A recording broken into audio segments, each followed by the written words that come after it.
What would confronting them accomplish? They had already shown me exactly where I stood on their priority list. Instead, I opened my laptop and started searching through old emails. There had to be a reason they felt so confident in excluding me, and I was going to find it. 3 hours later, I had my answer, and it made my blood run cold. Last year, when the family trust was being restructured after Grandpa's death, I'd signed a stack of papers Dad had brought to my office. Just routine stuff, he'd said. Making sure everything's properly organized for tax purposes. I trusted him, why wouldn't I? He was my father, a successful real estate developer who'd always handled the family's financial matters. So I'd signed where he pointed, not bothering to read the fine print. Now, looking at the copy I finally dug out of my files, I realized what I'd actually signed, a document transferring my share of the beach house ownership to a family LLC controlled by my parents. My hands clenched around the paper. They had planned this, probably for months, get me to sign away my rights, then slowly edge me out of family gatherings, until I was nothing more than a distant relative they had to tolerate at major holidays. But they had made one crucial mistake. Before my grandfather passed away, he pulled me aside during his last Christmas with us. "Sarah," he said, his voice weak but his eyes sharp as ever, "I've left something for you with Harold. Promise me you'll go see him if anything feels wrong with the family." Harold Mason was my grandfather's lawyer, and, more importantly, his closest friend. I dismissed the conversation at the time, assuming it was just the ramblings of a dying man. Now, I wondered what exactly my grandfather had seen coming. I called Harold's office immediately. "Sarah Mitchell for Harold Mason," I said when his secretary answered.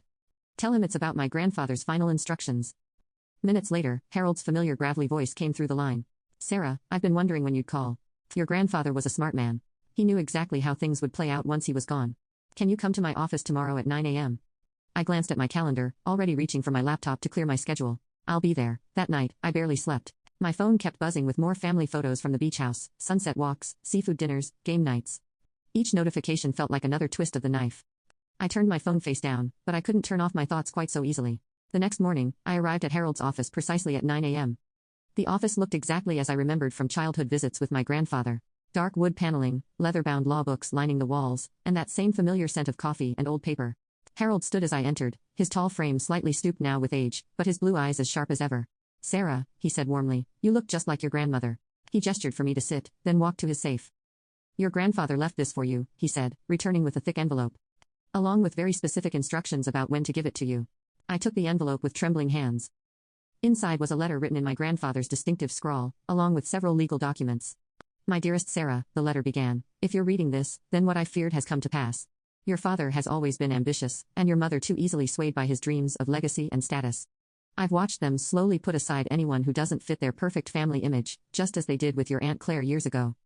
I remembered Aunt Claire vaguely, Mom's sister, who had chosen to distance herself from the family when I was young.